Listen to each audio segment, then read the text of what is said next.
मेरी प्यारी माँ। एक प्यारा सा गांव था। उसमें एक छोटे से घर में एक परिवार रहता था, जिसमें एक माँ और उनके दो बेटे और एक बेटी रहती थी। और वो परिवार में छोटे बेटे का नाम रोहित था और बड़े बेटे का नाम रोहन था, और वो दोनों की प्यारी बहना का नाम रूही था। और ये परिवार में सब कुछ सही चल रहा था, और माँ सब बच्चों को अच्छे से रख रही थी, और सब परिवार सुखी संपन्न से रह रहे थे। पर एक दिन की बात है। एक दिन कड़ी धूप थी, और वो दिन में दोपहर तक उसकी माँ को अचानक चक्कर आए और वो गिर पड़ी। माँ, माँ, ये क्या हुआ? सुनो भाई। अरे माँ, ये क्या हो गया? रोहन भैया देखो, माँ को कुछ हो गया है। तुम दोनों क्या उसके पीछे पड़े हो? उसे कुछ नहीं हुआ है। उसका तो ये रोज का नाटक है। अरे भैया, ऐसे क्यों बोल रहे हो? प्लीज देखो तो सही, माँ को क्या हो गया है। प्लीज भैया देखो तो सही। अरे रूही, रो मत, हम कुछ करते हैं ना। अरे रोहन भैया प्लीज एक बार देख तो लीजिए। क्या देखूं मैं? मुझे पता है उसका तो ये रोज का है। ऐसे मैं काम छोड़कर उसका ख्याल तो नहीं रख सकता। अब मैं काम करूँ या उसका ख्याल रखूं? उसका तो ये रोज का है। आपको जो करना है करो, मुझे तो बहुत काम है। रूही, अब तुम रोहन भैया को छोड़ो, अब तुम मेरी बात ध्यान से सुनो। हाँ भैया बोलो, क्या करूँ मैं? रूही, तुम माँ के पास ही रहना। उसको जरा भी होश आए तो उसका ख्याल रखना और उसको पलंग पर सुला देना। मैं अपने गांव के सेठ जी को बुला कर लाता हूँ। उसके पास कुछ ना कुछ तो उपाय होगा है, और हम जल्दी से माँ को ठीक कर देंगे। ओके रूही, माँ का ख्याल रखना। हाँ हाँ, पूरे गांव में जाओ, पूरे गांव में ढिंढोरा पिटाओ कि मेरी माँ गिर गई है। जाओ जाओ।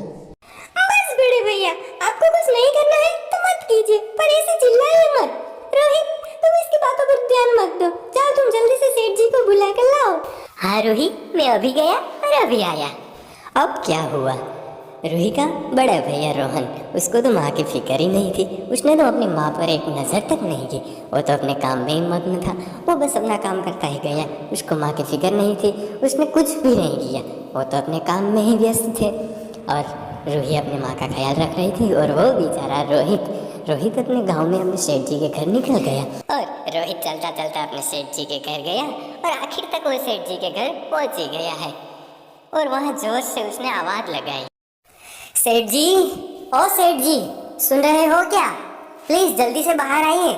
हाँ रोहित बेटा, बोलो बोलो, क्या हुआ? ऐसे क्यों परेशान हो तुम? सेठ जी, मेरे घर चलिए, मुझे बहुत जरूरी काम है आपका। मेरी माँ को अचानक चक्कर आकर वो दुपे पर गिर गई है। उसको कुछ हो गया है, चलो ना जल्दी।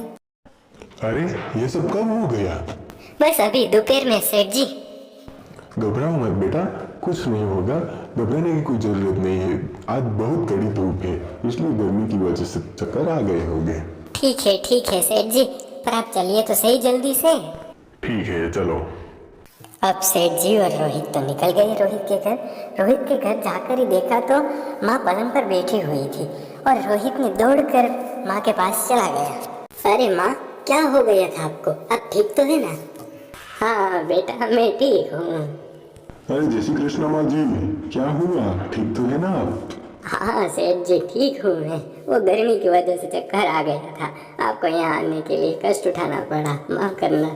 अरे माँ जी, आप हमारे गांव के हैं, हम सभी परिवार की तरह रहते हैं। ये मेरा फर्ज है आने का, उसमें क्या है। पर रोहन कहाँ है? वो तो अपने कमरे में अच्छे से सो रहे हैं, उसको क्या। उसका तो बचपन से ऐसा ही है। और अब आगे सेठ जी अपने घर चले गए, सब अपने काम करने लगे। और दूसरे दिन रोहन कुछ काम कर रहा था, और उसको बहुत ज़्यादा चोट लग गई, और वो चोट लगने की वजह से वो गिर गया। अरे बाप रे, ये क्या हो गया? बहुत ज्यादा चोट लगी है यार। और आगे क्या, रोहन चिल्लाया और माँ ने सुन लिया। और माँ तो माँ होती है ना, माँ तो दौड़ी चली आई अपने बेटे के पास। अरे रोहन बेटा, क्या हो गया? बहुत ज्यादा चोट लगी है क्या? अरे मैं तो अपना काम कर रहा था और अचानक चोट लगने की वजह से मैं गिर गया और बहुत ज्यादा चोट आ गई माँ। और आगे से रोहन सोचने लगा कि कल माँ को चक्कर आने लगे थे तो मैं तो उस पर चिल्ला रहा था, और आज मुझे चोट लगने की वजह से माँ तुरंत दौड़ी आई। कितनी प्यारी, कितनी भोली है माँ। आगे रूही और रोहित भी आ गए। अरे क्या हुआ माँ, क्या हुआ बड़े भैया? हाँ बड़े भैया, क्या हो गया आपको? मैं यहाँ हथड़ाया और मुझे बहुत ज्यादा चोट लगी और मैं गिर गया। देखो देखो रोहन भैया, आपने देखा, आपके पास सबसे पहले हमारी प्यारी माँ आई थी आपके पास, और आप तो कल चिल्ला रहे थे ना उस पर। हाँ हाँ बड़े भैया, आपको कल उसका ख्याल रखने के बदले आप उस पर चिल्ला रहे थे, आपने एक नजर तक नहीं की थी।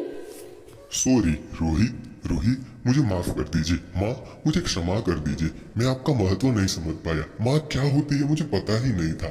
अब बहुत प्यारी है, अब बहुत भोली है। माँ मुझे क्षमा कर दीजिए। आज से कभी भी मैं आपको चिल्लाऊंगा नहीं, आप पर गुस्सा भी नहीं करूंगा। सब बड़े का महत्व समझूंगा और सबका आदर करूंगा। माँ मुझे क्षमा कर दीजिए। अरे बस बस बेटा, तुम्हें तुम्हारी गलती का एहसास है, उससे ज्यादा मुझे क्या चाहिए बेटा। बस आप ऐसे ही अच्छे रहना, सबका ख्याल रखना बेटा। तुम बड़े हो, तुम्हें समझना चाहिए। अब तुमको समझ आ गया है, मैं बहुत खुश हूँ। बच्चे कितने भी बड़े क्यों ना हो जाए, वो माँ के लिए तो वो बच्चे ही रहते हैं।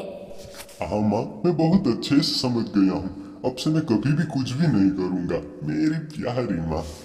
ये है हमारी प्यारी माँ।